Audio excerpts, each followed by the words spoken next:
Okay, let's do this. Star Trek Picard, Season 3, Episodes 3 and 4. I didn't bother making a dedicated review for Episode 3. Quite frankly, it was unremarkable.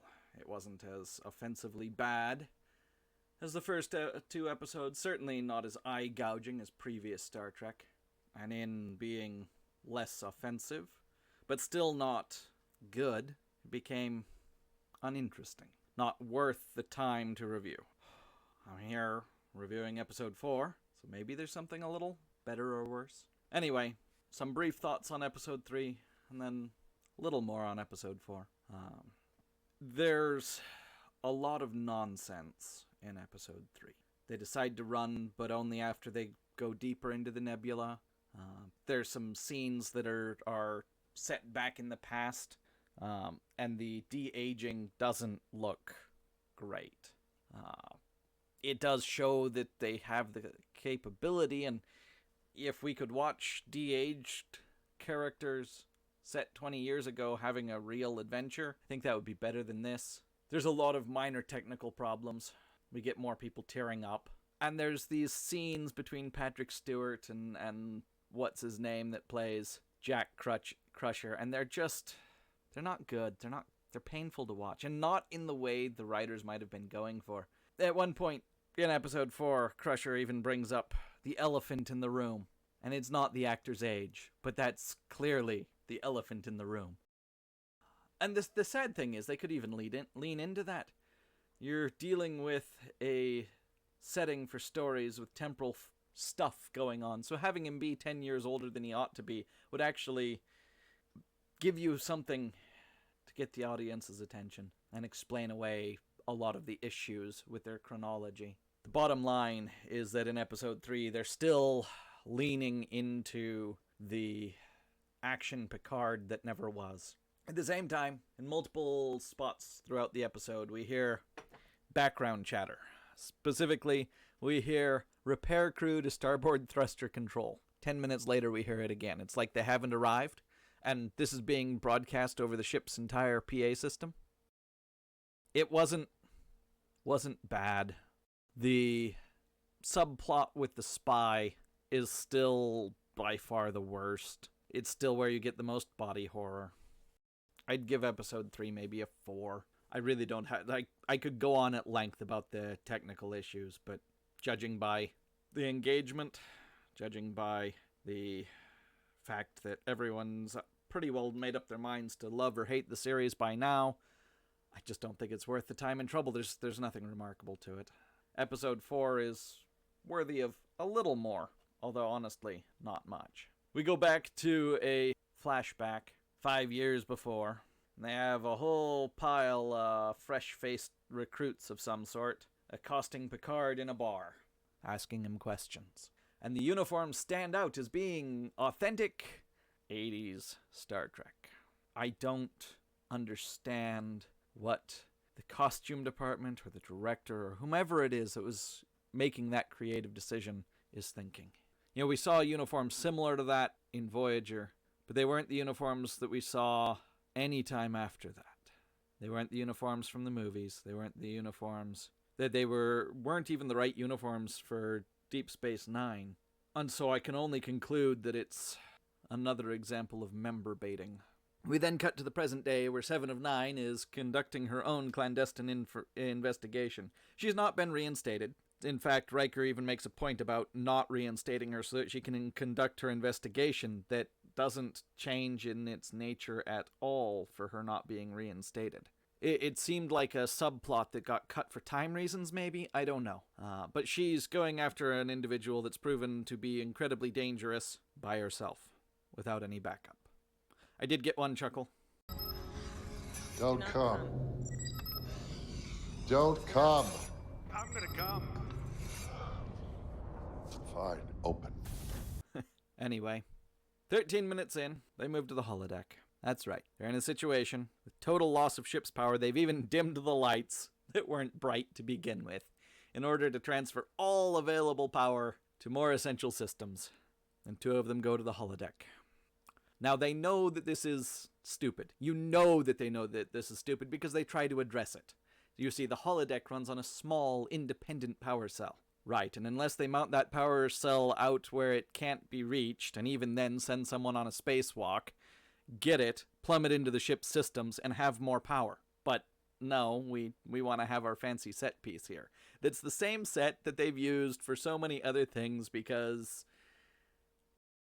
Look, historically, Star Trek was on a shoestring budget a lot of the time. They did the climactic ending to the Battle of Wolf 359, blowing up the cube in the basement of one of the people on the production, and actually left shrapnel from it embedded in his walls. They were not high budget at any point. But this very much seemed like just trying to cut down on the number of sets needed. And then we see that the Shrike is still around, and we get another excellent scene of body horror for the sake of body horror, as the captain of the Shrike cuts her own hand off to be able to talk to something. Don't think about the why, don't think about the how. Treat it as a mystery box that, ooh, there's something magic here.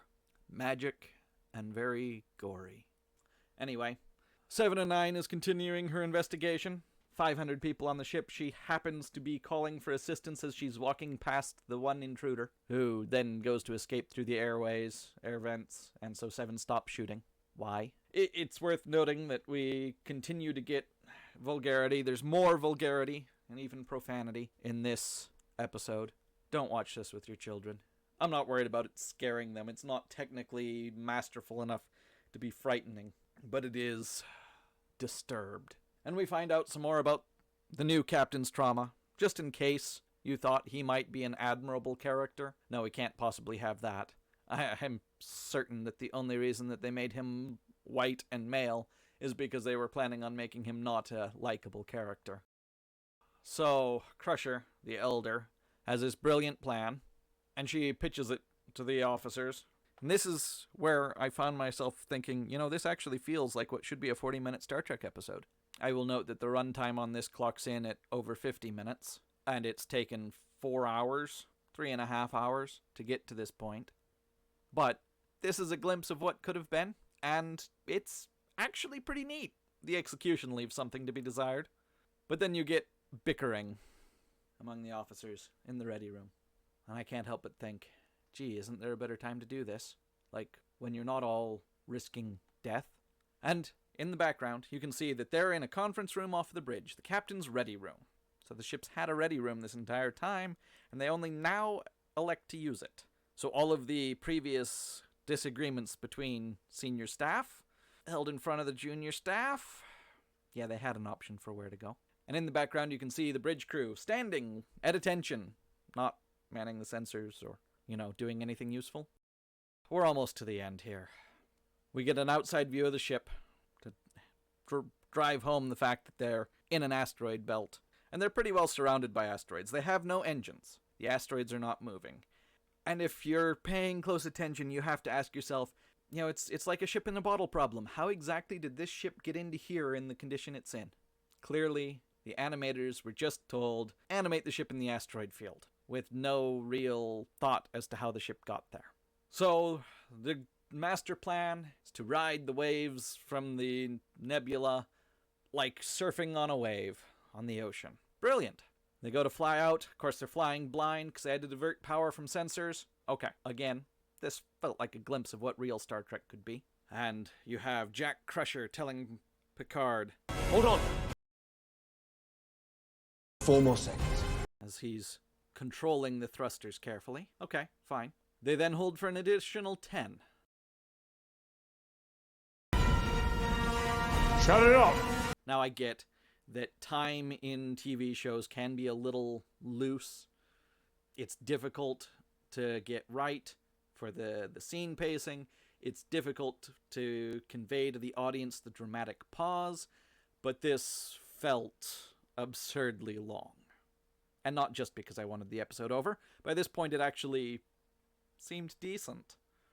So the nebula detonates behind them for them to ride the shockwave out. They see the detonation in the forward view screen, which, without sensors, is a window. How they see it in front of them, I don't know. They come flying out of the nebula, and the Shrike is dead ahead. I don't think the writers understand how big space is. It's not that the Shrike is nearly ahead of them, or within sensor range, or even within visual range. It's right ahead of them. I think the writers would benefit from a little time playing Kerbal Space Program. We get a reasonably neat trick using the tractor beam as a weapon. Fire keel thrusters. Cut the beam.